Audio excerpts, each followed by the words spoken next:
Sir वक्फ board को लेकर संशोधन मिला है। किस तरीके से देखते हैं जो देश की अखंडता और प्रभुता के लिए काफ़ी अच्छा कदम है? 3 अप्रैल को देश की लोकसभा में और 4 अप्रैल को राज्यसभा में वक्फ बोर्ड अधिनियम 2024 को बहुमत से पारित किया गया और इसको पारित होने के लिए मैं भारत के यशस्वी प्रधानमंत्री श्रीमान नरेंद्र मोदी जी को हार्दिक बधाई देता हूं और उनका अभिनंदन करता हूं कि इस प्रकार के साहसिक कदम उठाने का यदि कोई काम कर सकते हैं तो वे नरेंद्र मोदी ही कर सकते हैं। और इसमें संशोधन देश की संप्रभुता और अखंडता के लिए अत्यंत आवश्यक था, लेकिन इस प्रकार के निर्णय करने में हर कोई सक्षम नहीं होता है। और इसमें देखिए, एक बात स्पष्ट रूप से कही गई है कि ये कोई धार्मिक बिल नहीं है। किसी भी प्रकार से किसी के धर्म में, उसकी पूजा पद्धति में कोई हस्तक्षेप नहीं करता। यह केवल मात्र एक वैधानिक विधेयक है जिसके माध्यम से जो वक्फ बोर्ड की जो संपत्तियां हैं उन सभी की देखरेख, उनका प्रबंधन, उनका संचालन ठीक प्रकार से हो। और मैं एक मुस्लिम नेता का बयान पढ़ रहा था। उन्होंने ये कहा कि अब जो इसमें संशोधन आया है तो ऐसे कई बड़े भू माफिया थे जो इन संपत्तियों पर कब्जा करके बैठे थे। अब उस भू माफिया का नियंत्रण भी समाप्त होगा, क्यों अब इसमें कानूनी प्रावधान किए गए हैं। और साथियों देखिए कि पूरे देश में जितनी वक्फ संपत्तियां हैं उनकी अगर कुल कीमत आंकी जाए तो 1.2 लाख करोड़ रुपया है। सन 2005 में सच्चर कमेटी की रिपोर्ट आई और उस रिपोर्ट के मुताबिक उन्होंने ये कहा कि वर्तमान में देश में रेलवे मंत्रालय और रक्षा मंत्रालय के बाद अगर किसी के पास सबसे अधिक भूमि है तो वह वक्फ बोर्ड के पास है। और उन्होंने एक बात की हैरानी जताई कि जिसकी कीमत 1.2 लाख करोड़ रुपए है उसकी सालाना आय केवल मात्र 163 करोड़ रुपए है। और उस समय उनका आकलन जब आया तो उस आकलन के मुताबिक उन्होंने ये कहा कि अगर इसका ठीक प्रकार से देखभाल और संचालन होता तो ये लगभग 12,000 करोड़ रुपया प्रति वर्ष इसकी आय होती।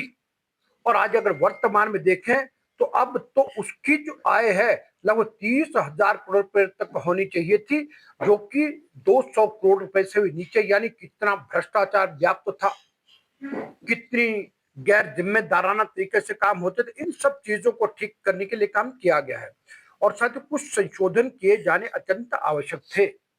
1995 में कांग्रेस पार्टी ने मुस्लिम तुष्टीकरण को बढ़ावा देते हुए एक बात में कहा कि केवल मात्र वोट बैंक की राजनीति के अंतर्गत, क्योंकि सन 96 में लोकसभा का चुनाव होना था, तो उस समय उन्होंने एक बात ये कही कि भाई अगर वक्फ बोर्ड किसी भी संपत्ति को, चाहे वो सरकारी है चाहे निजी है, जिसको भी ये कह दे कि ये वक्फ की संपत्ति है तो अब वक्फ की हो जाए।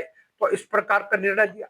और उसके पश्चात 2013 में एक तो संशोधन 40 के अंतर्गत ये कहा गया कि अब यदि कोई भी संपत्ति का जो अधिकार है वो उनको प्राप्त रहेगा। और फिर 2013 में जो संशोधन लाए उसमें इतने कठोर कानून बनाए, वो एक केवल मात्र इसलिए बनाए, उनको उम्मीद थी कि 2014 में लोकसभा के चुनाव में कांग्रेस पार्टी को मत मिलेगा।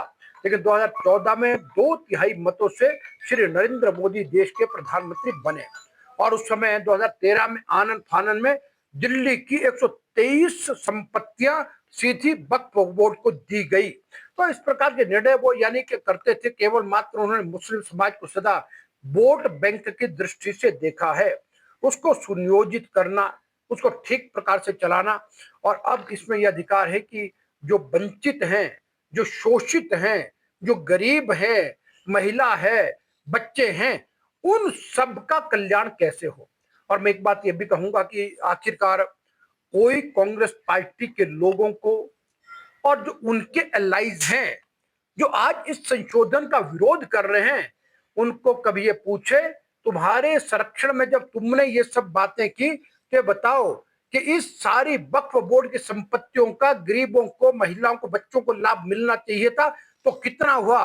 कितने तुमने अनाथालय खोले, कितने तुमने पुस्तकालय खोले, कितने स्कूल खोले, कितने अस्पताल बनाए, और कितने तुमने स्किल ट्रेनिंग सेंटर खोले, कितनी बेटियों के लिए तुमने सिलाई कढ़ाई के केंद्र खोल करके उनका स्किल डेवलपमेंट किया।